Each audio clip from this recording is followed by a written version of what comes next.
Welcome to Coffee and Divination, a podcast about the arts of obtaining hidden knowledge in changing times. Join me, Joanna Farrar, to chat with experts from around the world on tarot, runes, geomancy, and the many ways divination can help us navigate and plan our paths ahead. Thank you for joining us. Thank you for tuning in live, and thank you for listening to the podcast, which will be broadcast. I'm very happy to have Dr. Camelia Elias as my guest today on Coffee and Divination. She is a phenomenal tarot cartomancer, an author, and a teacher. She was born in Romania and now is based in Denmark. She has written several fantastic books on tarot, teaches online, and I am so honored and really happy to be speaking with Dr. Elias today, and I want to thank her for joining us today. Well, thank you very much, if I may. Just pop in. Yeah, I'm always honored, to have people request, for my live presence. I have my own students who get to benefit from my talking head, and I'm very grateful for that. But, if I find the time for it, then I'm always open to meeting new people, hearing about, what I sit here with, but I want to hear what people sit with, what questions, what challenges everyone is struggling with, or questions would like to have answered. So thank you so much for this opportunity. So as I was saying, maybe I should mention it here too, 9 o'clock in the evening, it's my samurai time. That's when I close everything and I simply just watch Japanese films, so my brain power may not be the most vigilant at this time, but I hope that I can make some sense. Let's put it that way. I don't think that is going to be a problem at all. And I just wanted to start out, if you could just talk a little bit about that general question of asking about your background and how you became entangled and entwined with tarot. Yeah, it's always a bit sometimes I think, let me see, is there some aspect of it that I haven't already talked about, or so that I don't bore people to death. But I like to assume that I always sit with a new audience, so but if you hear the same information there is only one life story, as it were, so I apologize in advance. But it's actually pretty straightforward, and those who have been following my work have already learned snippets, at least, they have learned already something about my background, so what can I say? Or I don't know if you know, but the whole Eastern Bloc, Eastern Europe, although having lived under the communist regime for many years, and I grew up with that, so I came to Denmark 30 years ago. So I've been, actually I studied here and I made a life here. So, I'm like, I actually lived in Romania. What the hell was that? It's so long ago, given that I'm 52, so time passes. But I did have the first 22 years in Romania, so although living under the communist regime, and that there was a very clear party politics, to suppress anything called religion or spirituality. I mean, that was just the rule. But you know how it is, the more people try to suppress religion, spirituality, or any kind of occult, approach to life and metaphysics and questions, the more people would get into that, Now, when that is said, there is also the folklore. Romania has a very strong, even now, connection to all traditions and folklore. And so on one hand, we had, or the stuff I grew up with, a very strong awareness of that, like blue bear door, like that door, you see that door, you are not to walk through that door.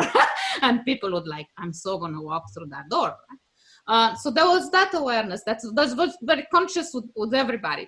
And people would would engage in some more or less formal occult studies, you know, like when I say that, I mean like studying the Kabbalah, you know, or some very strange esoteric systems. You know, there were many that I grew up with that are interested in reciting almost by heart, you know, the whole of Agrippa's huge tomes, right? Renaissance magic was very popular. So, you know, so there was that, which others would identify with a form of high magic, let's call it that. And Romanians would go there. And then there would be the low magic aspect of it, you know, dimension of it, that the folk magic, or the folkloric awareness. And somehow we all got that by default, yeah? So now, the reason why I bring these two strands into the picture is because I want to actually stress, because sometimes people out there, they think that, oh, I got some formal training in divination, in magical discourses and all that. And I'm happy to say, no, I never did. I knew people who did it, but I was never part of that group, yeah? So, you know, for me, it was more like the default, you know, so to exemplify, like, we have even our own household or all our friends, you know, like we wouldn't gather or to just have a cup of coffee without everybody in the room as soon as they would finish, you know, the small espresso cups, because we would drink Turkish coffee, you know. So, you know, everyone like with the cup, like boom, you know, bottoms up. And it's very interesting because no one ever thinks of it, or, you know, so I grew up with this as like, this is how we live, right? You have coffee, bottoms up, now let's look at the beans, you know. And then, so, you know, like almost every day my mother would go like, oh yeah. And if anybody were to ask, so you are an expert in Camelia, you know, we have all these fancy names for these things, huh? Or you can read coffee beans, and she would go like, huh? No, I'm just looking at the thing. Nonetheless, you know, she would go like, okay, now I don't have a coffee, I should have just some water. But she would stick her nose into the thing very seriously, you know, and then she was like, I don't like that darkness. Oh, that's too much black. And oh, that's some heavy duty stuff. You know? And then she would start pointing, you know, to how she would see the black blob basically emerge or pop against the background of some other dots and white spaces and whatever. So that would be the default. And but the good thing about it, and I think that's what I took with me, you know, from that tradition, is an awareness of the fact that divination really is never about systems. It's about recognizing forms, simply forms, you know. So, you know, 20 years down the road, when I first, it's been a while now, I can't even remember, when I first started writing consciously about tarot cards and cartomancy, more than 10 years ago. And it was simply because at some point I realized that everyone was talking about something that was not that, which I grew up with. That is to say, the recognition of form, just form. You know, art history 101, you know, so you go to art school and they'll teach you, oh, do you see this thing? It's called the line. And do you see this thing, other thing, black blob? This is called the dot. And you start with the line and the dot. How do they interact? You know, what's the relation? And then, of course, you're thinking immediately, if you have that basic fundamental stuff in your head, it becomes divination when you start to relate that, the recognition of that pattern, yeah, let's call it a pattern, when you start to relating it to something that's on your mind, to a discussion you are having with your mother or with your friends while you're having a coffee. You know? What are we all talking about? So, you know, so there would be a topic on the table, and when my mother would stick her head into the coffee mug, you know, or cup, you know, she would go like, yeah, well, actually, you know, maybe you should be doing this other thing. So, you know, the advice would come in, some predictive element would come in, a reflection or on life in general would come in, and then also some form of pragmatism. And it's like, maybe you should just do this because this is clear. I mean, you need to clean this. You need to clean this up. Or, very, very down to earth, commonsensical approach that was, however, never very far away from what we call living the decent life, because we are not here with some other fortune tellers that I also grew up with, and I would also go to some gypsies and I was like, just for the entertaining part of it. Yeah. Man, they were specialists in giving you just what you wanted to hear. So I'm not talking about that aspect, where the diviner has an agenda and the interest is self-interest and it has zero to do with engaging with the hermeneutics aspect of it, or that is to say with the art of interpretation. Yeah. So to make this point, it's getting long as you can. We're gonna sit here until midnight. But that is the stuff that I grew up with. Yeah. So that is the thing that I learned first. And when I first started writing about the tarot cards, it was with this awareness in mind. And I said, okay, maybe it's not my table to set any records straight, as a Zen inclined person. That's the last thing that I want, although I know that I sound like a preachy bitch or something. Some people really, really hate my guts, but it's good. It's very entertaining. But that's never really my aim. So my aim is just to point to how we can also think of divination, that is not anchored necessarily in lists after lists after lists that after all, are all drafted according to some very random and subjective criteria. So, so I thought, what would happen if we did what Mada did, if we simply just looked at the cards and we started noticing form, lines, color, symmetry, rhyme, we have elements that can be said to be in movement, that you can follow how 3 batons become 10 batons, and say, oh man, you're gonna have to work for the shit, right? So again, that commonsensical advice or observation that can arise from observing what is happening right there under your own nose, it can be that is the divination. So I think that that is my background, so what I bring to divination even to this day, I may have actually earned 2 doctorates, in literary and cultural studies, and I would say I wouldn't be the diviner that I am if I didn't actually have a sense for language, a sharp sense of realizing, or on occasion I talk nonsense.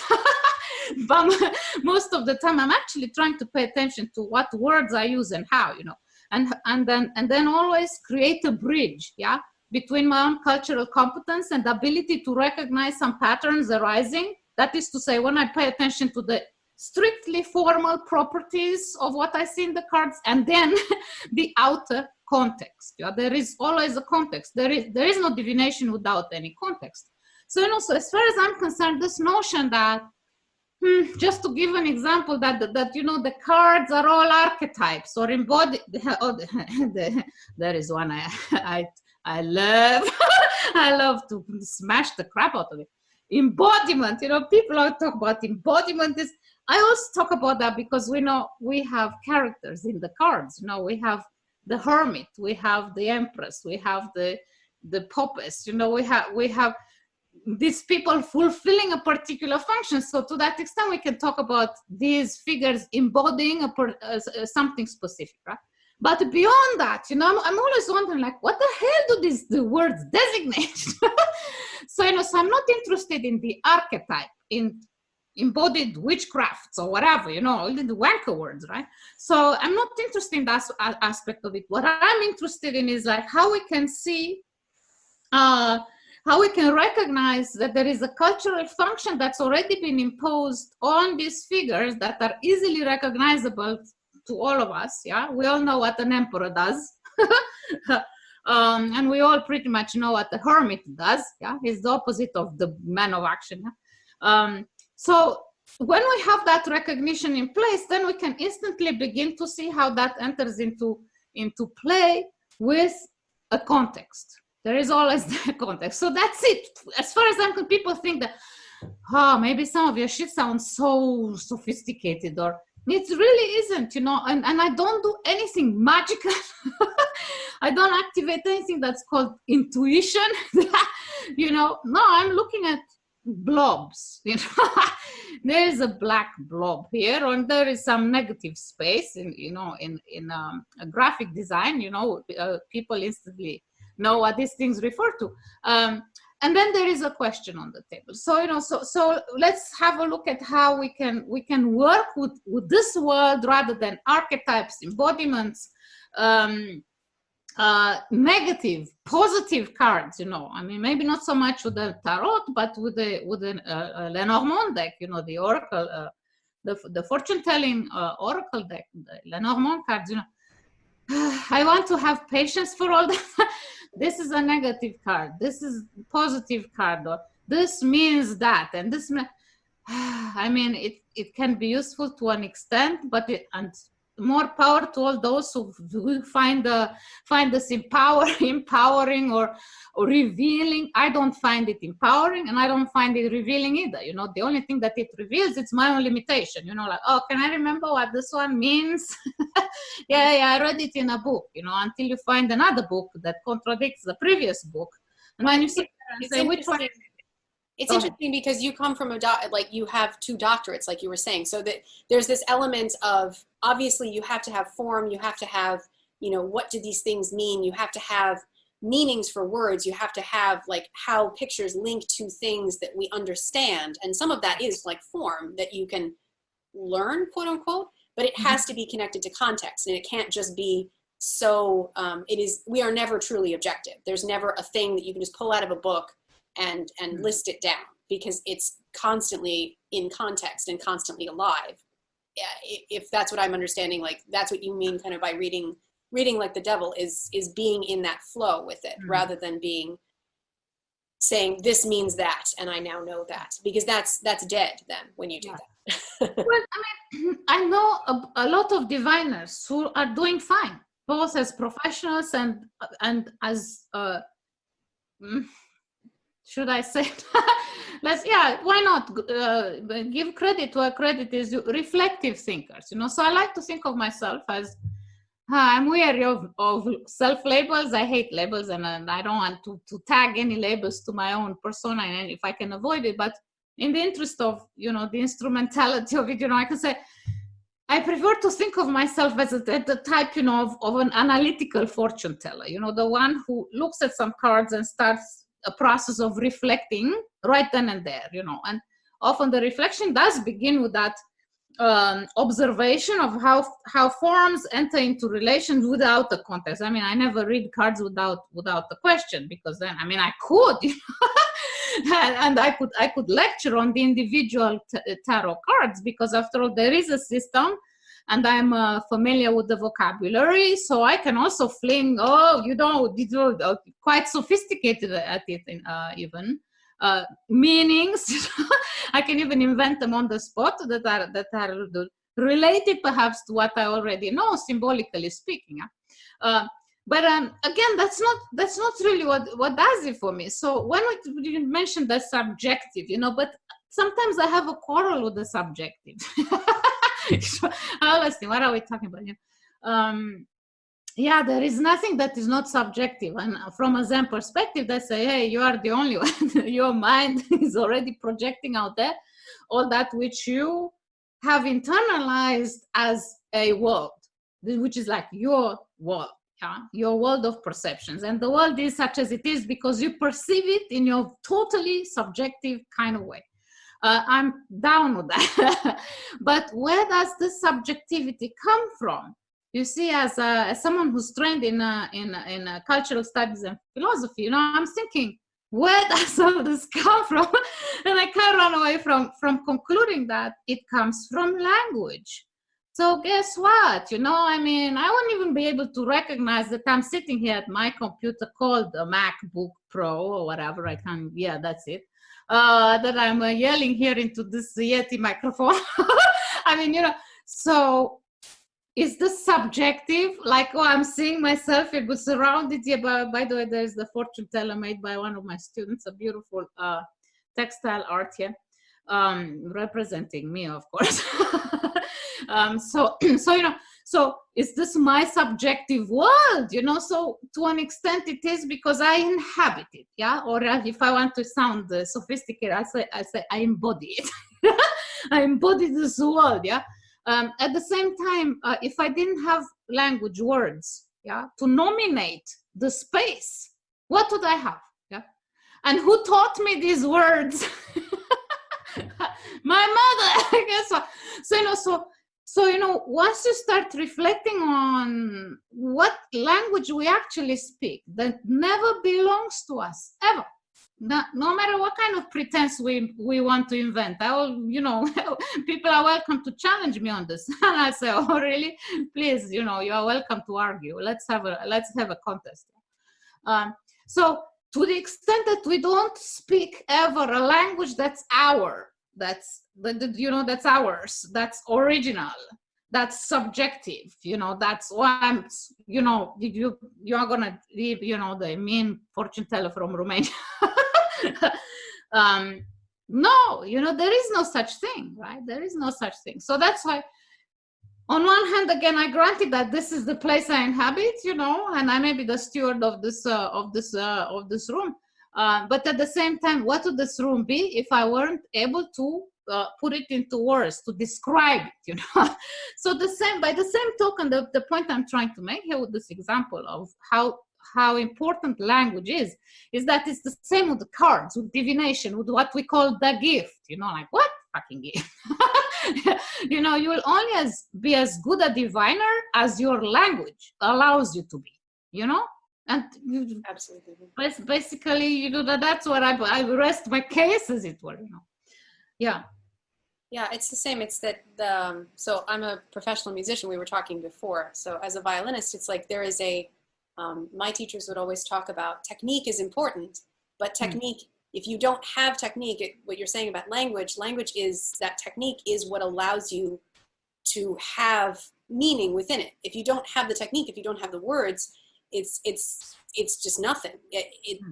There is you must have control of the medium. You must have like that space within that you can communicate clearly and within a language that other people can understand. And when you have freedom in that, that's when magic can happen. That's when you can actually communicate more directly. But you have to have control over that. It has to be both.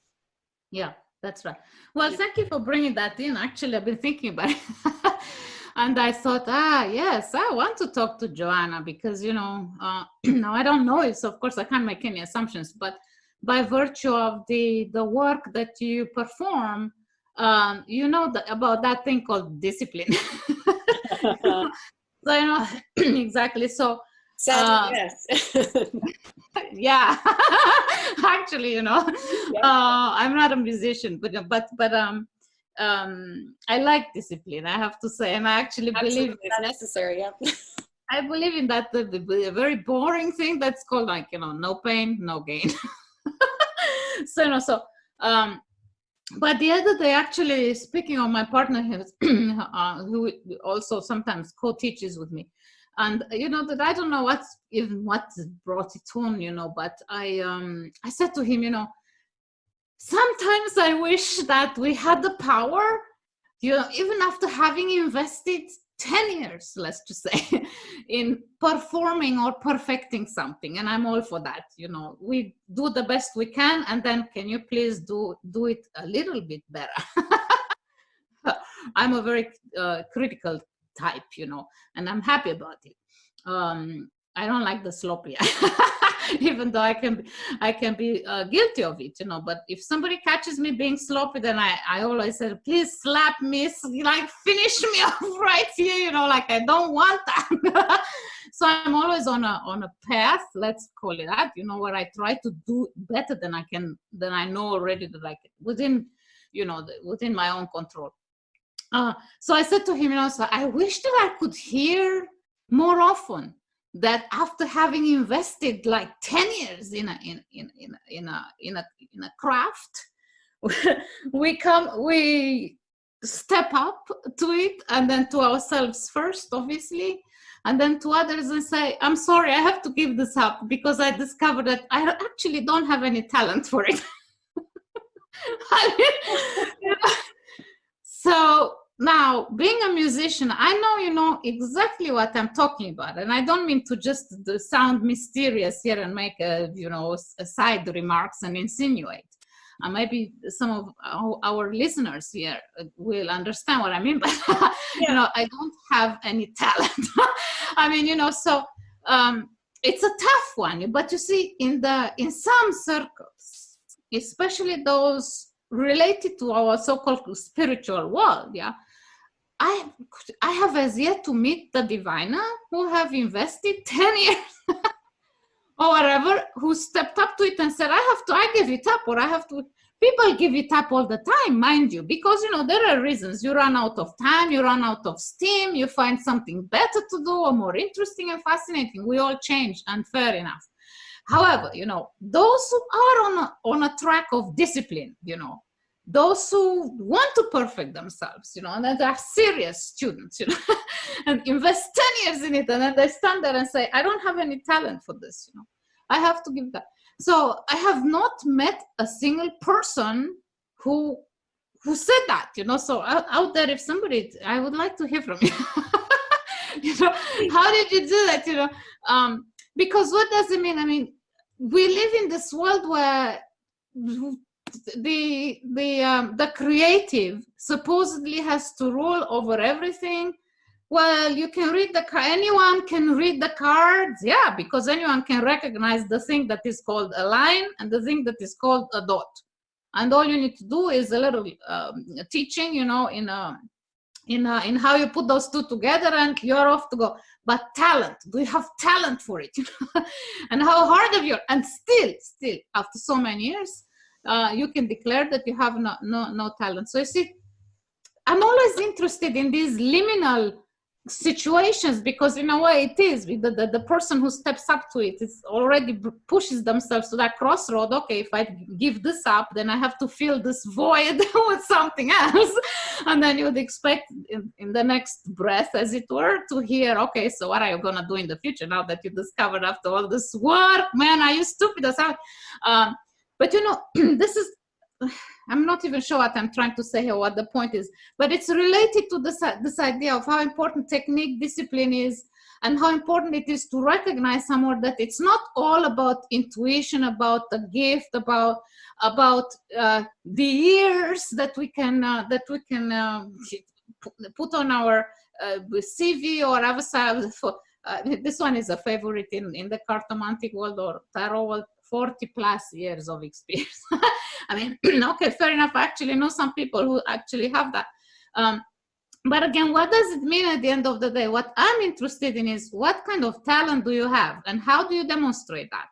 How can everybody see that when you lay down 3 cards, you can also read them right then and there? Not start talking about, now the big thing is history, people got tired of personal gnosis and intuition and the creative. Everyone is a creative, everyone is an intuitive or an empath or whatever. All these names, we have all these fancy names for all sorts. But when we're done with all the vocabulary, what do we have left? So can you read the cards or not? And I've noticed that the more cartomancy groups flourish and people share, and I think that's wonderful, but most of it, I invested some time of my life, in tarot reflection. Started out actually of adopting a rather nasty position against of the shallow thinkers. Say, hey, can you hear yourself? Can you hear yourself? Can I actually see how you read these 3 cards? Or no, I'm beginning to get tired of all that babble about the archetypes, or embodiments, or I don't know. So technique, you can work for it. You can work 10 years of but the talent. How do you determine you have talent for it? And the reason why I'm interested in talent, I used to teach a lot of creative writing classes at the university, so, and this would be a recurrent topic, so I can learn the craft, I can learn to do parallelisms, I can learn how to do manipulate with words, I can learn stylistics and rhetoric, but at the end of the day, do I have talent for it or not? And that's a hard one for most people to recognize. So I will say, so as a violin student of Mr. Zuckerman. I remember he would get asked that question about talent, and it's different because it's not divination. So I think it doesn't apply exactly the same way, but I liked his answer, and I'm really curious what your answer to the question you're asking yourself. I really want to hear your own answer, obviously. Yeah, exactly.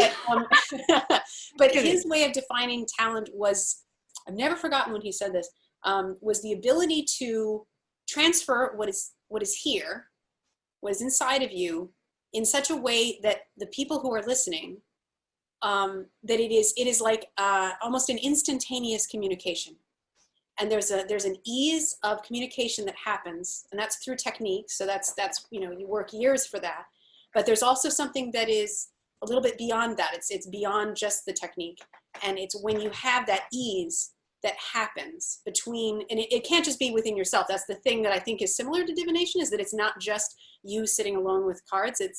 That can be, if you're asking about yourself, then yes, it's communication. But there's an element of communication within it, and that talent is that ability to transfer that communication like instantaneously and easily. It's like it's magic that happens almost without thinking, without having to address it. It just happens. Yeah. But yeah, I want to hear your answer to your own question that you've been. Well, actually, he was correct, and thank you for making my point, actually, because I'm not sure what I was all about all this talent business. But yes, exactly. So one of the points that I actually stress in my teaching is that if you want to know how that communication happens, processing cognitively, what you internalize when you see something, first level indexicality, to be technical about it. That is to say, you identify what you see. Okay, so you receive that information, and then you want to transfer it to the others on a level that or in such a way that I'm a little different from your teacher, Zuckerman, but I'm sure we are talking about the same thing. You want to touch the heart, yeah. So if something happens here at how you recognize notes or what you hear, and then you want to pass it, put it across, so in such a way so that it touches the heart, at least that's my aim, yeah. So that the person doesn't just like, oh yeah, I can intellectually internalize perfectly what you're saying because you make sense, you make an effort to make sense. But when the intellect we are done with, that stage of going beyond thought, how did you have to receive it at the heart level? Yeah. So somehow you have to be able to put a message across in such a way that it's like, I just see that in action. You're like the archers, I saw hit the target, it went straight to the heart. Now, when I say to my students, how do you do that? How do you put your message across so that it touches the heart? You do it by listening. And I always say, you have to be able to create that space. Even when you read for yourself, it's the same movement. Whether you read for yourself or another, it's the same movement as far as I'm concerned. You have to be able, after the first indexical recognition of patterns or form, you have to be able to listen to what that thing that you recognize tells you. Yeah? Now, some would say, well, that sounds to me like intuition, because, and yes, to me, I'm on how we define intuition. To me, intuition has nothing to do with fuzziness. I'm receiving some messages. Yes, it's not very, it's kind of vague because that's the world. That's just bullshit, right? To me, intuition equals perfect clarity. Yeah. And perfect clarity occurs at the moment when in that transmission you're talking about, you will have heard. You will have heard how the thing, relates to what's already put on your table. And even as a musician, I'm sure you will have something put on the table because, when you sit there and when you have to with your fiddle and stuff, and you have an audience, they came there for something. Yeah. So they may not voice or articulate very coherently what it is that they bring to your table, but there is always a table. So the space is there, you know, we always share a space, but what do we fill it with? And a lot of diviners, at least in my world, you know, they're very, oh, I have to speak, I have to say a lot of things, I have to like really, I have to fill the time, I have to what this card did, the emperor, and then yes, the emperor means control, and the emperor means power, and the emperor, the archetype, and you go from, you know, Anna to Kayafa, and, and I'm like, what do you hear? I want to ask, you know, and it's like, just shut up. Can you just shut up for a, you know, just shut up. I mean, you don't necessarily have to do it demonstratively so that, you know, like, I'm so cool today. My approach to divination is so, I mean, today I managed to shut up. So not in that way, right? So you don't do it because you want to be different and so cool. Huh? Nobody's interested in that. But internally, you know, without being vocal about it, you can give yourself or train yourself. It's part of the training that leads you to the point where you can decide in the most honest way whether you have talent for it or not. Yeah. And if you don't, well, yeah, then you have to have a look at this. Yeah. But then that takes the honesty of like the time, and you always talk about being fearless. And I really love like the idea that some of this honesty and this ability to just, you know, read the cards comes from our ability to be fearless in how we look at what we see in the cards, and not try to overlay and sort of lie to ourselves based on what we've read or other things like that, but being fearless about how we look at the cards and then how we present them. Let's say if we're reading for someone else or for ourselves, but it's the same, really. Can you talk a little bit about that and how you feel like that plays in? Because I feel like sometimes, especially people who are beginners, I mean, myself, I've fallen into this when I've worked with Mike Marseille and I'm not as familiar with that. There's an element of not being fearless, of not being sure, and then you start to doubt yourself, like layers of self-doubt come in to how you're interpreting what you see. Yeah. Thank you for bringing that on the table. Well, you know, my simple answer to it is that, or at least the way I practice fearlessness, it's a matter of practice actually, is to stay away from making any kind of assumptions. Yeah. So when I'm fearless, or the most fearless, or when I can test it, and I like to test that with myself and say, I always have an elastic in my mind, you know, I wonder how far did I stretch it today? Or was it a little tight today, you know? So I'm trying to be mindful of the ways in which I stretch my own linguistic vocabulary. And so assumptions, yeah. So I always say to myself, today my elastic was perfect. When I can conclude that I performed the divination session with zero assumptions, yeah, meaning I don't go and think, oh, I wonder if I said this, I wonder if the other would be offended. And how is it to the political correctness these days? What's the barometer there? Can I say that? Oh no, wait, no. You can't say that anymore. Or, you know, now we're all racists, you know, so it's like, I mean, that kind of thing, yeah. And I'm like, fuck off, people, you know, I don't have time for that kind of thing. So, you know, so my fearlessness is really completely tied with my practicing making no assumptions, you know, because when you make no assumptions, you also will have no expectation of the other either liking you or disliking you. Like I'm old enough, you know, soon I'll be 52, you know, so I should hope that I'm old enough, you know, to know better, you know, but that thing that goes around also, I don't give a flying fuck, yeah. So you know, first of all, I try to see if I actually have a platform for that, you know, because I hear it's popular and people like to declare it. But at the same time, I also pay attention. I say, oh, that person just said that they don't give a fuck. And then I realize, but they can't afford to say that. So, you know, can you hear yourself again? But people don't like to hear themselves, you know, that's the trouble. So, but without enforcing any judgment here, because really it's not my table to judge anybody's practices and beliefs. I don't give a fuck. But when it comes down to it, fearlessness really is all about that, that you are not concerned, with how you come across, or who am I offending today? Oh, they are so gonna hate me. Or, oh, today I have to say something that's popular. Or what's the word in vogue? Oh yeah, I must hop on that wagon there. It's like, I do none of that. So, because I do none of that, I can actually afford to stay free, and in that freedom, I experience what it means for real to be fearless, and I don't know, I like it.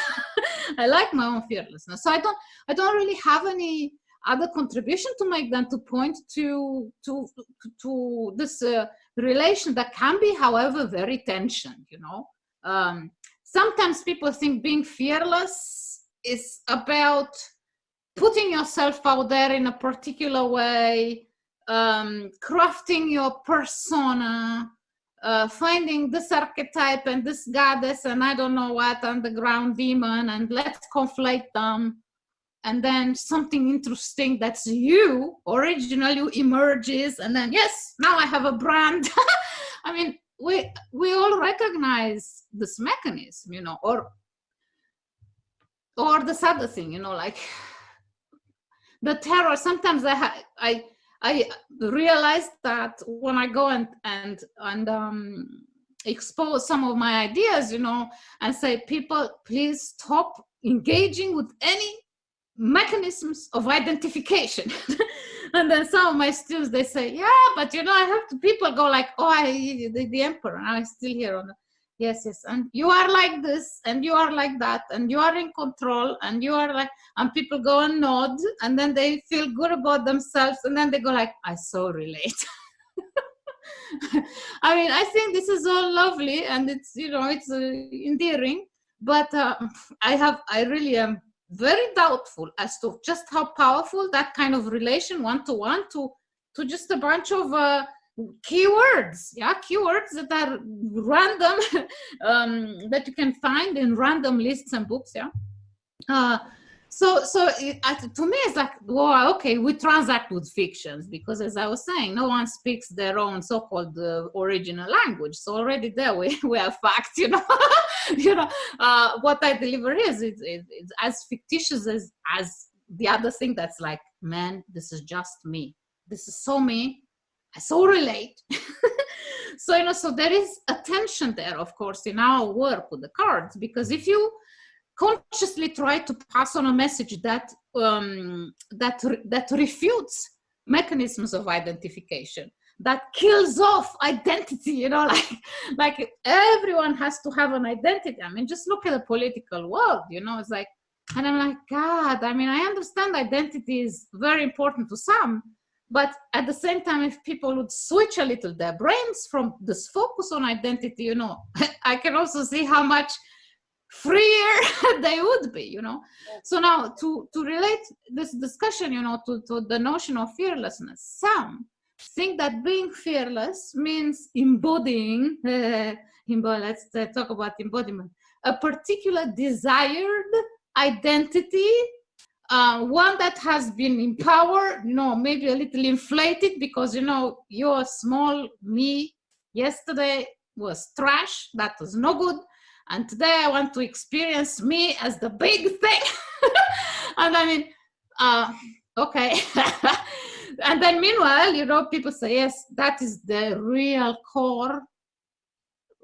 That saying, some would call it non-duality. And I just want to laugh at all this, because, no, listen, you are still engaged or caught in this dualistic mind trap, What you are doing, you're just replacing one system with another system, I mean, like the small me now becomes the big me, in the same way that Christianity was replaced by Marxism. Okay, so what?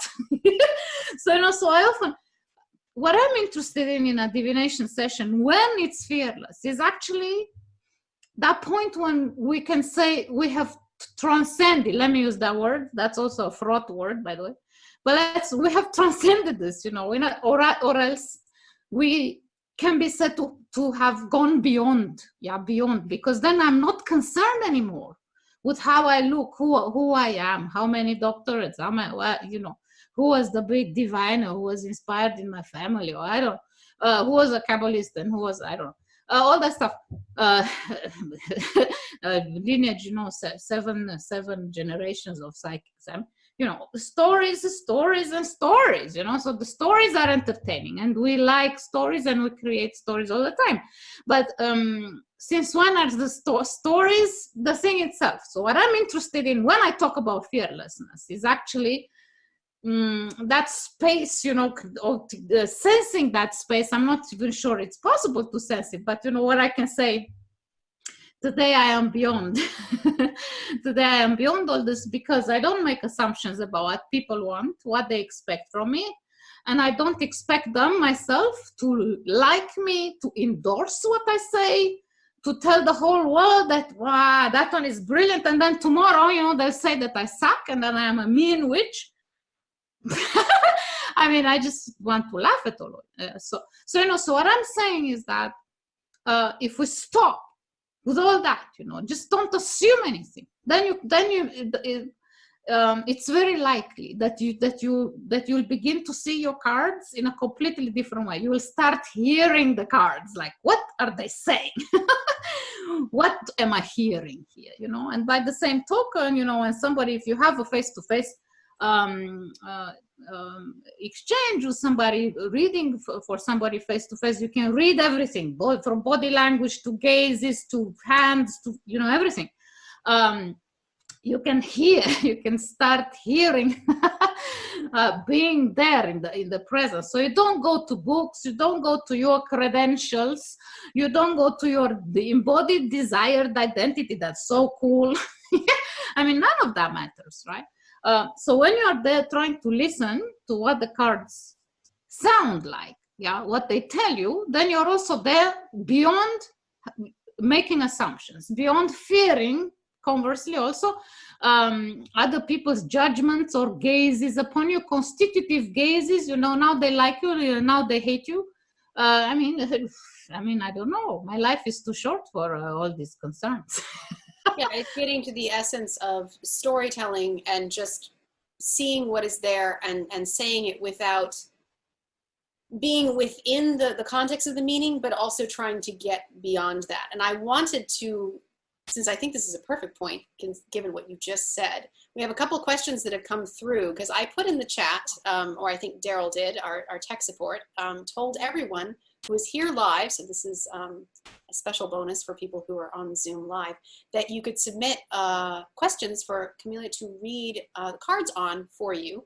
And I think that's phenomenal. And I'm so very thankful that she's going to do that. And I think it'll kind of help just do some interesting stuff with this conversation. So one person, the first question that came through, we'll just go in order. The person asked for you to divine on how can I become a better tarot reader? So can you just, well, we're talking all about that, but at the same time. Exactly. That is exactly, I mean, okay, go back and listen to that. Go back and listen, because they submitted that a few minutes ago. Yeah, that's right. But I mean, just to sum it up, you become a better diviner if you try to consciously. So I will stress this, that divination is a places you in a highly cognitive and vigilant state, and you have to be aware of that and practice being very vigilant. So you begin with that, meaning you pay attention to have everything, like if there is something in this room, the smallest sound, I catch it, so I can still talk to you and be so clever, but at the same time, you better hear everything that's going on. So developing that kind of stereophonic or stereo, whatever, or you have eyes everywhere, so it begins with that attitude of opening yourself up, opening your senses, to your world. What world do you inhabit? Do you read the cards in a room, in a cafe? How many other people are there? Are you distracted? If you're distracted, then you should practice. You should practice being there with the cards, not pay attention to something. However, you should be able to listen to everything else, but not be distracted at the same time.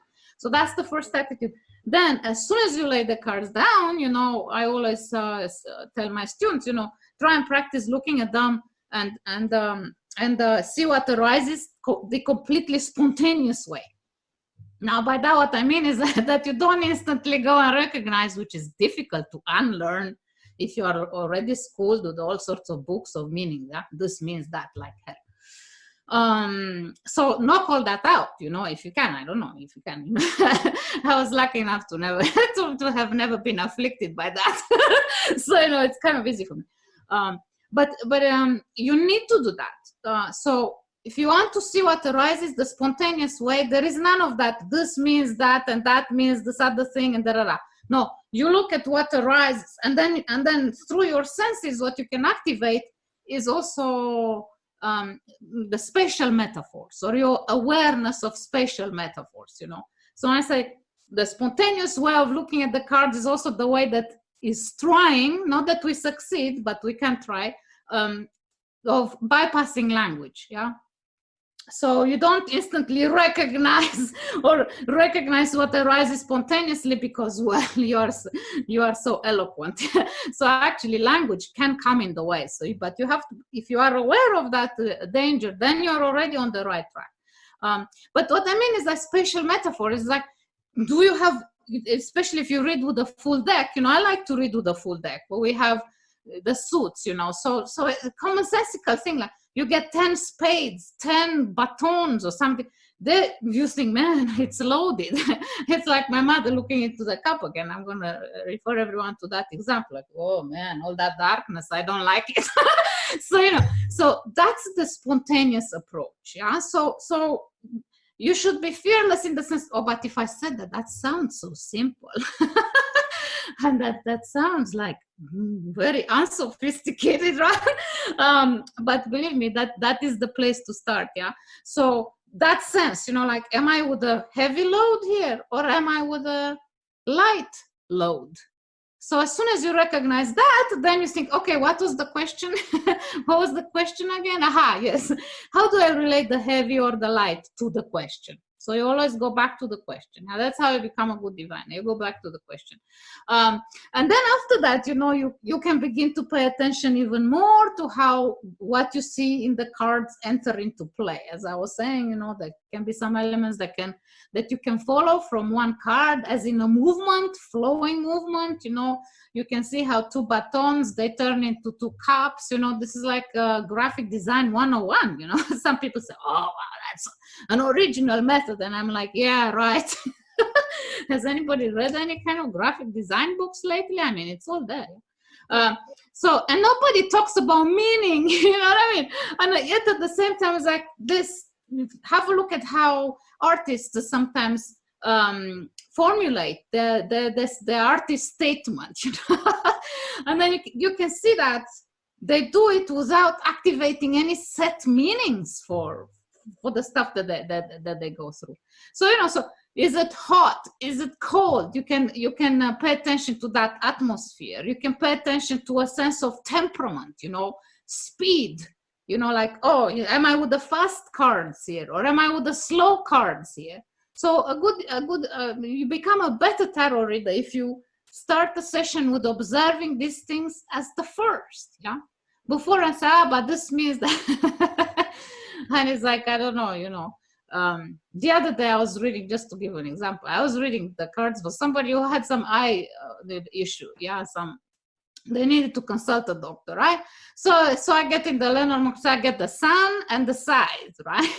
And then because the person also happens to know something about the cards, I say, oh, the sun, yeah, that's a positive card. And I'm like, ooh, that's the time when I want to pull my hair, and I say, oh, really? No. You just said that you have an eye problem. I mean, shit is burning. So in the context, as you can see, the sun is not a good thing. Not to mention, we also have some other cultural references that we can send people to, you know. I mean, if you know anything about astrology, you'll know that the Arabs of old, I mean, they considered the sun one of the big malefic stars, meaning you don't want to see the sun anywhere, anything, yeah? Unless you're interested in getting scorched. So in the context of having eyes problems, so you see the side, that's not say, well, it sounds to me like you may benefit from a laser operation. Yeah. So I didn't go and say, oh, a positive card, the sun, and a negative card, the size, the cutter. And then you put them two together and say, okay, the sun corroborates to me what you're just saying. You have an eye problem. So why don't you just consult your ophthalmologist? And if you want a prediction, I will say he or she will probably suggest a laser operation. Period. So this is what I mean. So before you go and activate the saddest thing, that you find in books, and I know that can be useful to an extent. Yeah, as I said, I also did my homework and I learned all these goddamn meanings, but I hardly ever bring them forward. I have them here at the back of my head because I like stories. Yeah. So I also sometimes I like to think about what was that phony story about the archetypes? Oh yeah, that was a wild one. Oh, I like that one. But I never put that on the table as the first. I mean, you're never gonna catch me read cards in that way. I'm not interested in that. So, but I know it works for others. Yeah. So I don't know. So pay attention to these elements, to heavy, to all these dualities actually, heavy or light or speed, fast or slow, or temperaments, hot or cold, or, that kind of thing. So, and then you're set. So to give an example of that, we had a question come through. Someone is starting a new work project and they want to know something about how that new work project is going to go. Can you pull some cards for that and see what we... Sure. Okay. So let me see. I have these Marseille cards here on the table. They are actually my go-to cards. I read with all sorts. I love to read with some beautiful art cards. But so let me just see. So someone has a project. Can I have it again? The question. Let me see how it was actually phrased. Yeah, exactly. I would like that. The actual phrasing. Mm-hmm. Okay, so the question is, I have a new work project that I'm thinking of starting this month. What should I know about whether to go forward or not? Okay, so see, that's already another work-related question we could also go to after that. Okay. Mm-hmm. So right, so this person wants to know if there is anything hidden there that he or she needs to be aware of, right? Okay. Actually, is it okay if I hear if it's a man or a woman? Because we have cards that emphasize if it's a man or a woman. So I need to. I'll ask if the person can just private message me. Because in terms of how we assign agency, I need to know if I see a card, what you come up against. So I don't want to read for a man as if for a woman. So I mean, it actually makes a difference. It's a woman. Message. Okay, excellent. Thank you. Okay. Mm-hmm. Oh, right. So these are the cards. I'm just gonna put them up. The first one that came was the Pope. I don't know if you can see that. Is it clear enough? Yeah. The Pope, the Popes, and the Moon. Yeah. Okay. So now, culturally speaking, we can start with observing that we have here two people performing pretty much the same function. They're all clergy. They're all the same class, if you like. Yeah. However, each has their own authority. The Pope acts on his own. The Popes acts on his own. They may appear as a consort, but they are not. So we have here. We're dealing here with two different authorities and they are on a par. However, where this one has consecrated power in the sense that he can sit in front of a congregation, the Popes, culturally speaking, she can't just sit in front of a congregation and preach, even to this day. We can't have women popes, right?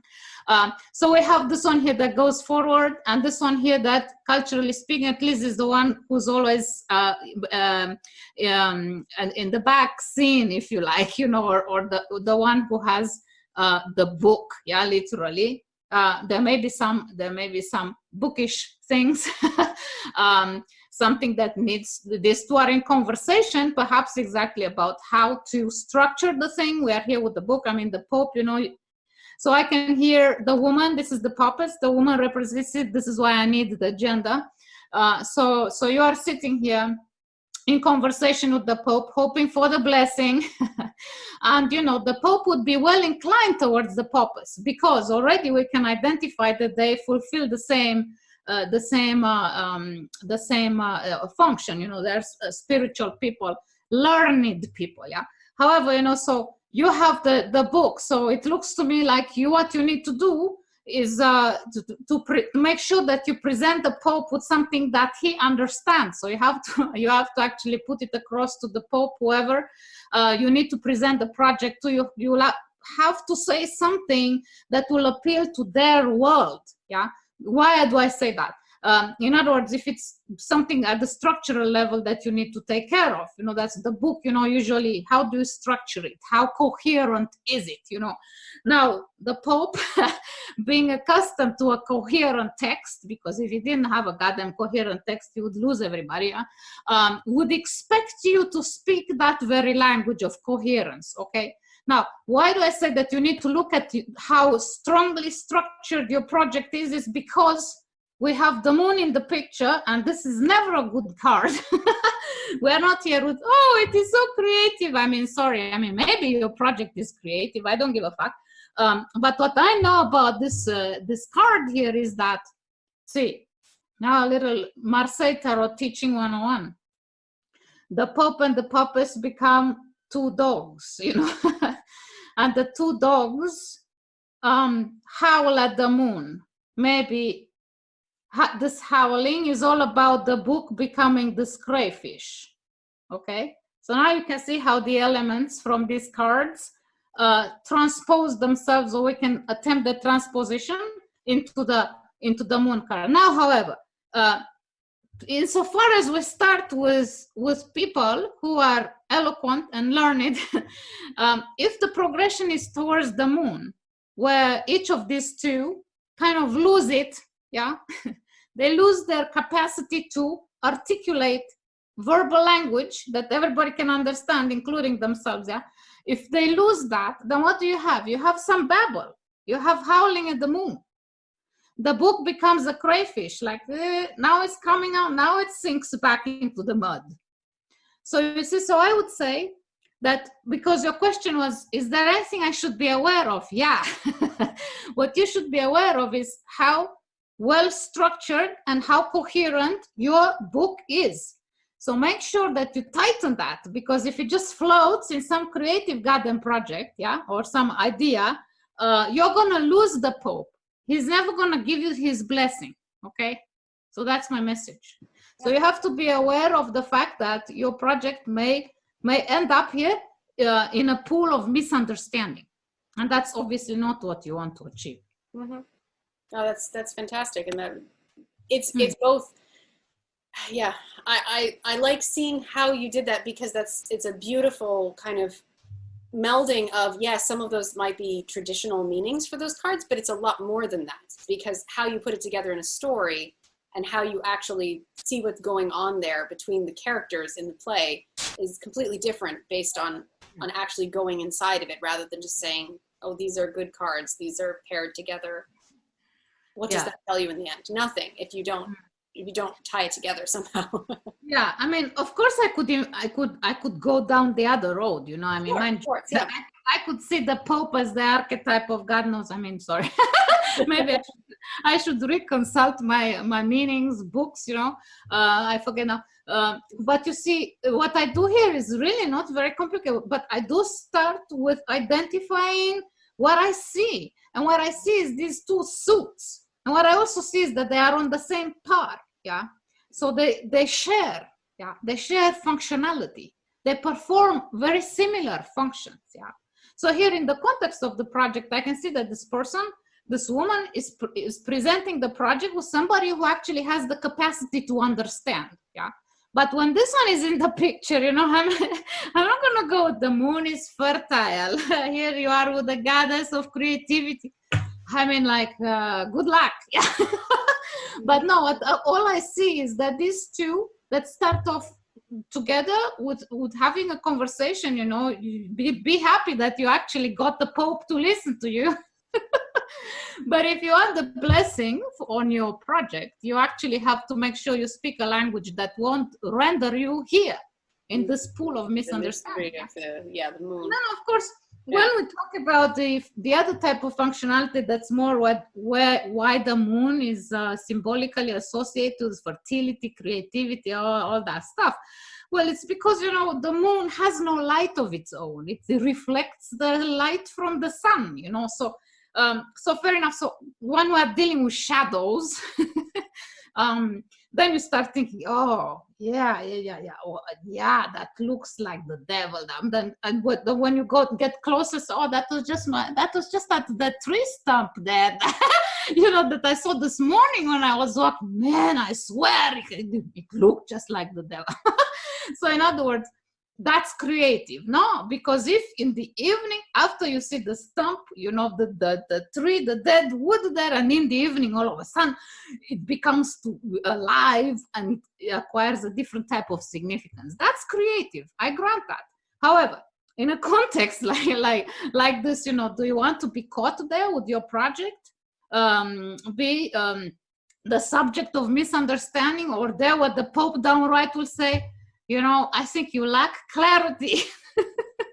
Yeah, absolutely. Going back to the question again, like you were saying. Yeah, it's like, where is the clarity here? I have a hard time seeing it. Now, if the Popes, by the same token, if the Popes, the high priestess, whatever, if the Popes was in conversation with the devil, then you see maybe my narrative would be different, because I would say, man, now the Popes would have to speak the language of the underground, the language of shadows, the language of what you see is not what you get, that kind of thing. But of course, the Popes is in conversation with this powerful man of authority, who knows exactly what language is, and he understands a coherent project. So don't speak the language of the moon. To be even more clear, don't speak to the Pope in the language of the moon, because he's never going to give you his blessing. So that's what you need to be aware of. Okay. We have a few questions in the chat that are all very related, so I'm going to kind of just package them together, because I think you can probably answer them more together. The questions are, and I will read them out. So these are not for divination. These were just like questions about how you read, and then we have one more that's like actually a divination question. Okay. People had questions about what type of cards you use, what deck you use. One person asked, what deck, Lenormand, playing cards, etc. Another person had a question about how to start working with playing cards. What is your advice for those just starting to work with playing cards? And another person asked, do you ever mix cards when reading? Like some playing cards, some Lenormand. I know some people will use like multiple decks. I think that's also probably kind of in there. So and another person had a question about, using a traditional tarot deck versus an oracle deck. So what are your thoughts on what deck you're using and why, and those types of things? Well, it's a good question, and I use all of them. I like them all. I like them all. But my standard is to read with the Marseille. Let's see. Yeah, that's the tower. That's my institution. the Marseille. When I read with the Marseille, I tend to just put down the majors. Some people say, oh, it's always the majors. Yeah, it's like a Eastern European French tradition, for clarification, however, sometimes I want to just add cards for a follow-up question. When I have the three majors down, usually I just put down 3 cards and that's it. But if I need some point to clarify, then I use the pip cards, So then I just pull from the pip remaining deck, and then I look at it. But as a general rule, I use the Marseille cards, and then for clarification, I use the pips. However, for the larger spreads, for instance, I like to do a 13 card spread in a star, you know, the grand star, Atea's grand star, you know, I like to use that. So for that, I use the full deck to begin with. Yeah. So both majors and the minors. Then I use, I think I mentioned already, I like to use art decks. I mean, not crap art. I hate crap art. And there is enough. Sorry, I'm going to so offend a few people now. Man, I mean, there is so much crap out there that it's like I have a hard time with people getting so excited about so much crap. And I'm like, people, you know, the world is full of, you know, one-on-one gratis free webinars. Get some lessons in art history, and then you learn what to pay attention. Not all decks are high art, so I like to read the decks that are interesting, that make me think, yeah, that knock my habitual thinking off. That's what art is supposed to do. Not all that unicorn and I don't know what. I don't like those decks. So when I talk about art decks, I don't refer to that. Within this category, I prefer the Italian artists, the artists from the 60s, 70s, especially the 60s. I think, oh, they are strong, yeah, so strong artists. Then with the fortune-telling cards, yeah, I use the Lenormand a lot, yeah, and I even have it here. My favorite deck is the one that's called Leipzig Lenormand. It's made as a facsimile of a deck from 1850. So here it is. Actually, my former student, Ryan Edward, he designed a deck, you know, based on one that I gifted him originally from 1984. This is a facsimile of that 50s or something like that, 1858, I think. Made in Leipzig in 1982 or 84, now I can't remember. So that's the one I use regularly, yeah. So, and I love to do cast the grand tableaux with Lenormand, but I also like the square of 9. I love it, yeah. Playing cards, oh, I love the playing. They're merciless. For playing cards, I just use classic. I never bother with design, and in fact, I mean, I get highly irritated. So I have a playing cards foundation course, you know, and I always say to people, get a classic deck. And they get a classic deck, but then on occasion they like to sneak in some of these more, and then I'm like, I wish they didn't. I'm ready to get my katanas, you know, my samurai swords out and slash a few throats. So, you know, why do I like the classic ones, or why do I like the Leipzig Lenormand? It's for simplicity. Yeah, I like to keep it simple, and this relates also to the other. Do you mix decks? No, I don't like to mix narratives. I mean, for entertainment, I might, you know, but if I perform a serious divination session where I actually have to listen, what are people saying? What are they asking me? No, I decide, however, depending on the nature of the question, I decide whether going with a 9-card Lenormand is more suitable than going with a Marseille deck or with a playing card. So it's actually the nature of the question that decides for me. Cards don't have any agency beyond what I decide. You know, I say, hey, you over there, come over here. You know. So, but I let the nature of the question decide for me, you know, which deck is more suitable, yeah. And then here, when I talk about the nature of the question, you know, I always like to hear instantly what the people ask, a question that lends itself to a descriptive reading. Others come to me and ask a question that lends itself to a reflective, so-called metaphysical, philosophical contemplation. Then I may decide, okay, let's go with the heavy hitters for this one. You know, if people ask a question about evaluations, you know, then I may also make some decisions related to that. You know, so we have all sorts. If it's detective work, I love to read for third parties. They're my favorite. You know? because I just love detective stories. Like, yeah, so my former lover has a new wife, and I say, oh, I like to read for that. Complicated ones, yeah. Yeah. So, I mean, I know there's a lot of people out there who think, oh, that's so not ethical. And I'm like, fuck off, I don't have time for all that. So it's like, what's the question? So I never judge anybody's question because it's not my table. I hardly know these people that I read for. I don't presume to know anything about them. So, the least that I want to do is actually assume that I know something about their moral spine or lack thereof. Like, fuck no. So I never do that. So therefore, sorry. Please continue. Yeah, go ahead. yeah, go ahead. Oh no, I was just going to add, because that jumps into, like, because I know that sometimes it's important to ask a good question, but it kind of sounds like your method would be that you just let people bring the questions to the table that they have. Like, you don't coach them and say, oh, well, I think maybe you could tweak that question a little bit. Like, do you think it works? Oh, I never do that. Or do you, yeah.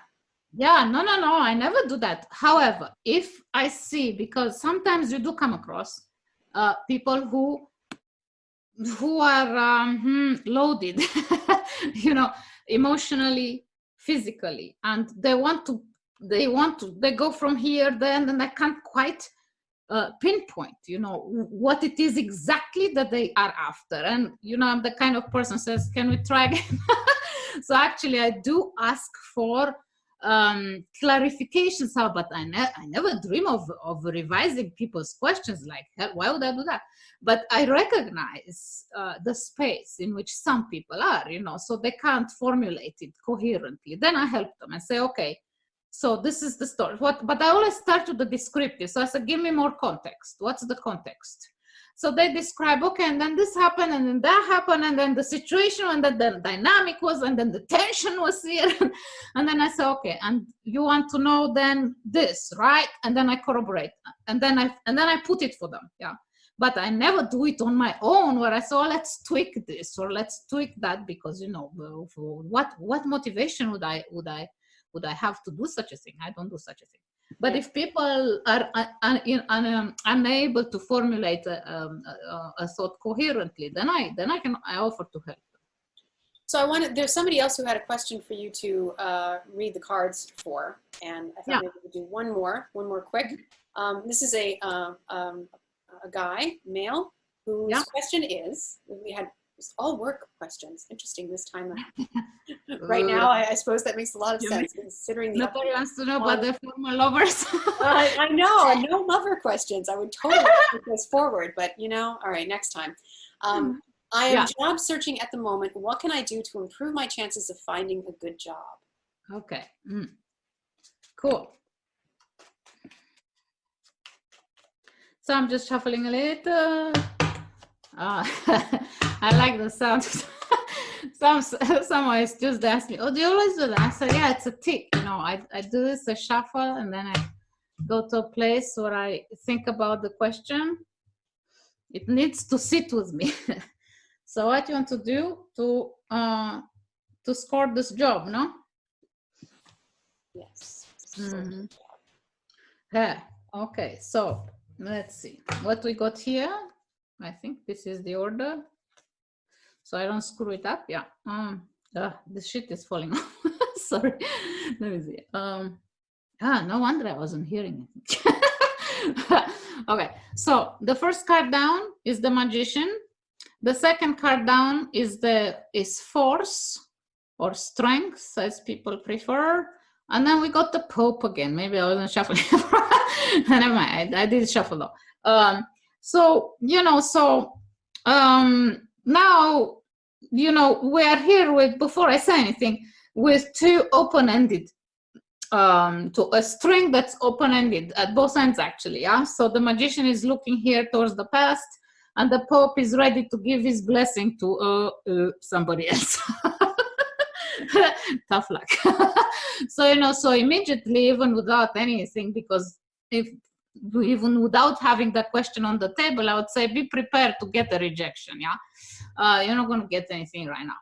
However, that's not what your question was about.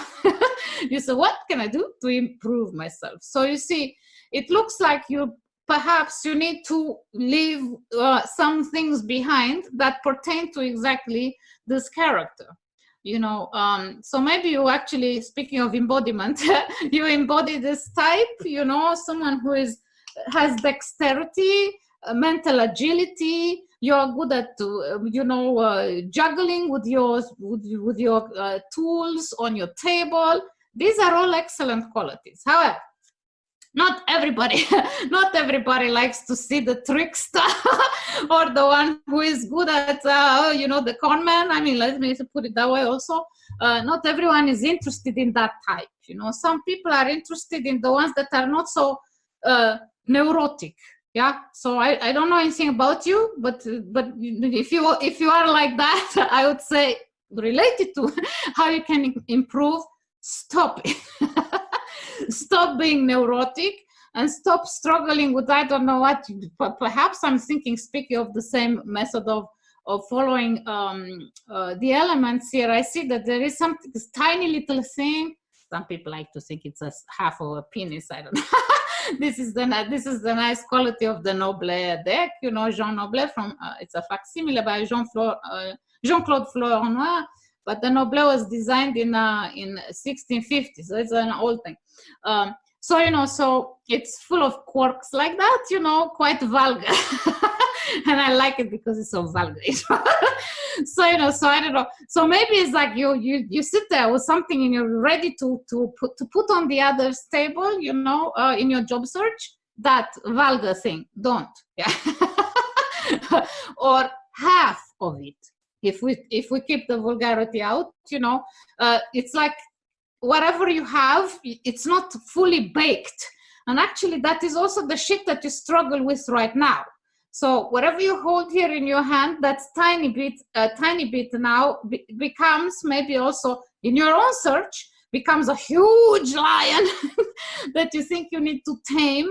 And indeed, if you have to convince the Pope that's not even giving you any time of day, it's not even looking at you, right?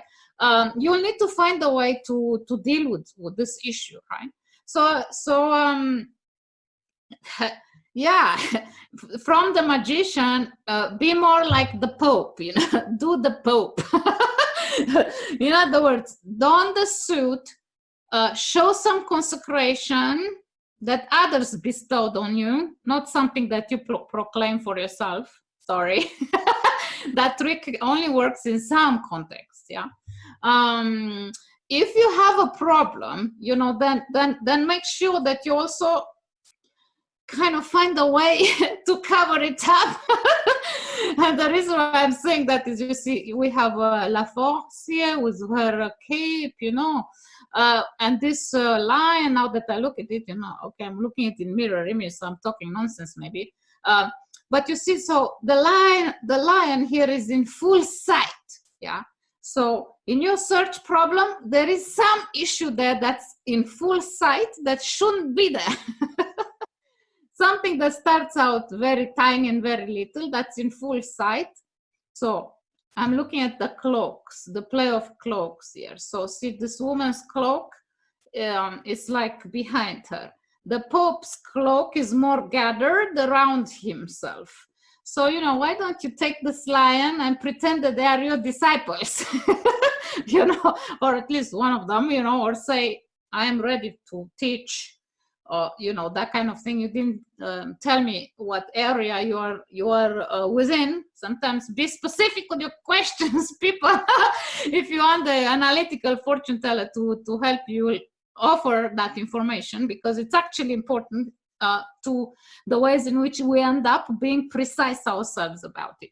But this is what I would say off the bat, off the top of my head even, yeah, that this problem here, you need to cover it up, yeah. So or else you need to make sure that perhaps this non-tamed entity becomes disciplined and tamed at your feet, yeah. So in your search, be more like the Pope. Forget about this trickster. I mean, he's a clever guy, useful, full of vitality, and that's all good. In some contexts, everybody wants to see the young man playing, sleight of hand, being clever with the tricks. But in some in your context here, I think that's a bad idea. So one way in which you can get rid of this problem is by taming it, and so that it turns into one of the devoted disciples. So in your search, you will have to actually find something that will appeal to you, are presenting yourself, or as this authority person who is able to have, because that's the trouble with disciples. They come to you, you don't go and chase after them. So there can be some, you can use your tricks to gain some followers. Yeah. So make sure that the untamed lion here becomes into a tamed follower, and then place yourself in a position of authority. Speak with some authority. Yeah. But make sure it's not bullshit. Yeah. That little thing you hold in your hand, not bullshit. If you bullshit people, they are gonna see through it. Yeah, that's beautiful. And for people who are listening to the podcast that are not watching this, if you have access to a Lenormand, Marseille kind of deck that you can kind of see this. There's a lot that's in the sight lines and in what the cards look like that informs a lot of that, and a lot of people are not. There will be an audio version as well, but I think it's pretty clear what you were showing there, because you were describing it a lot. So. Yeah, I think I mentioned the cards. Yeah, okay. Yeah. So I'm using the Marseille deck, the Jean Noblet version, reconstructed by Jean-Claude Flornois. So that's the one. If somebody has it and wants to follow into my footsteps here. Yeah. So I have one last question for you. And my question is, it's kind of a loaded question, and it's a difficult, big one, which I feel like is maybe not fair at the end, but I still think that I'm really curious to hear your answer. So we're obviously, the world is always in some form of upheaval, but it is certainly in upheaval right now, maybe more pronounced than at other times. Is there any advice that you feel that you would like to give to people about how to incorporate divination into their lives right now, to help them plan for their lives magically, or magically being everything, but is there any general advice that you think is really important for people to keep in mind to keep their balance at this time? Mm-hmm. Well, yeah, it's a great question. Well, first of all,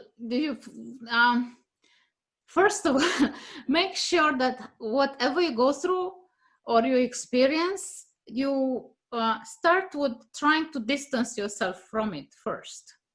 And why is that distancing necessary? It's only in that distancing that you can hope to become coherent about the ways in which you end up formulating a question to the cards.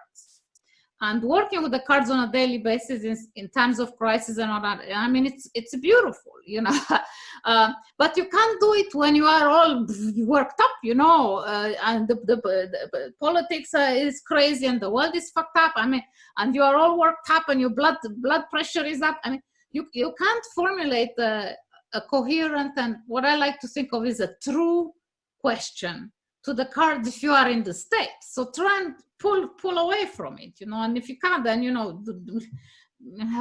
who is it? Yeah, that Andy Warhol, I like some artists, they were very clever, So whatever comes at me, I always say, so what? I mean, I find that an excellent Zen practice, like, so what? Yeah. So this happens. I got laid off. How am I going to survive tomorrow? Like my girlfriend ditched me and now my life is off. And then just say, okay, so what? So as soon as you put it that way, that will already function as a full stop to your crisis, So when you have that full stop, that is also the separating line between the problem that you see here that may be huge. I don't know. Maybe it may be tiny, but then you blow it out of proportion because we are all so good at projection. So what? So create that dividing line and then distance yourself from it, and then try and formulate the true question. Yeah. And they can be of the reflective character. They can be of the type that invites you to consider what you are in an honest way, like, are you a splitter? Are you a lumper? As I like to think of people, like, what kind of category are you? Like, are you belligerent, or are you, ones who like to love, all love, come here. And then ask the cards, how you can be like that in a beneficial way for all, beginning with yourself, obviously, because after all, nobody else exists. Start with that. So how can you be what you are now? Of course, that presupposes that you are honest about acknowledging what kind of nature you have, so, but no one is after you. You don't have to tell me what you are. Be whatever, and in whatever ways. But start to that, and then ask the cards, something that pertains to your being in the world, on that premise. So how can I be a belligerent, samurai or something, and still function well in the world? Because, pertaining to what I was just saying about fearlessness, and I think that coping with the world crisis and problems, begins also with that, coping with your own fears. You can come to the cards with this, and how can I be more like what I am right now? but create a platform that I can show up for, that you already do, but maybe you are in denial about. So now it becomes a bit philosophical, but that is one way in which you can help yourself navigate, so ask questions pertaining to your own human nature. Ask questions pertaining to your limitations. Speaking of, I can't bring myself to admit that after 40 years plus of tarot readings, I don't have a talent for it. It's a gem, isn't it? I'd like to hear somebody say that. Because what are the consequences of that? So what else will you be stepping into? How do we acknowledge our limitations? And it's not all, I'm good at everything. That is so not true. Listen to that crap and you're going to be miserable. Conversely, you can find something that you're good at and then ask the cards questions pertaining to how can I improve here? Yeah. And stop being in denial about what you like, what you really are like, what the Japanese say kokorozashi, that motivation, like what is my true Corleone motivation, But you'll be surprised to know that very few people actually can formulate it. Very few people know. So that's why, they go through life thinking that they have a talent for something which ends up not being the case. And guess who's miserable? So what I would do in times of crisis, or in any times, is ask questions, come to the cards with these questions pertaining to my human nature, human mind, human limitations, and don't fall for crap, not everyone is creative, not everyone is an intuitive, not everyone is, talented, sadly, some of us are not, so it's better to step up to that which you are not, so that you make space for that which you also are at the same time. Yeah. So that would be more honest, and that would bring you closer to a measure of happiness. That is beautifully well said, and I know we could go on that and the magic of limitations and why that is so necessary for quite a long time. Sadly, we need to wrap this up for this interview, and I am sad because this has been so fabulous, and I really, really appreciate this conversation, and I'm sure everyone who is listening will really appreciate it as well. So for people who want to learn from you, want to take a class from you, want to find out about your readings and your books and everything, where should they go? Many places. There are many places, I know. Yeah, I will be linking in the show notes to all of your websites and stuff like that. But I have a website in my own name, CameliaElias.com, and then I have readlikethedevil.com, where you can book readings if you like, and then there is some art also that I offer, and then there is AradiaAcademy.com, where you can keep an eye on the foundation courses. They are quite popular. As I said, no, not everybody, not everybody likes me. So I'm really hating. I'm so sad about that. But never mind. So there is a lot of stuff, and then Pathos and Tarotflections. Pathos has lots of tarot posts that are floating there for free. You know, Tarotflections has posts that are more methodically oriented. So if you're interested in method, you know, then you may actually look at my Tarotflections blog. So I blog for Pathos, the Cartomancer, and then Tarotflections with some measure of regularity. So you know, so all the stuff is, I have like about 500 essays floating there for free, solid ones, each over 1,000 words, you know, maybe too much, you know, but so there is enough. And then I have 8 divination books. I mean, it's all out there. Yes, right. I highly recommend your books, obviously, and reading your blog and all of that. So I will link to all of that. And thank you so much. And thank you to everyone who joined and submitted questions. I'm sorry we couldn't get to all of the questions, but another time. So thank you, Camelia. Thank you so much. All right. Bye, everyone.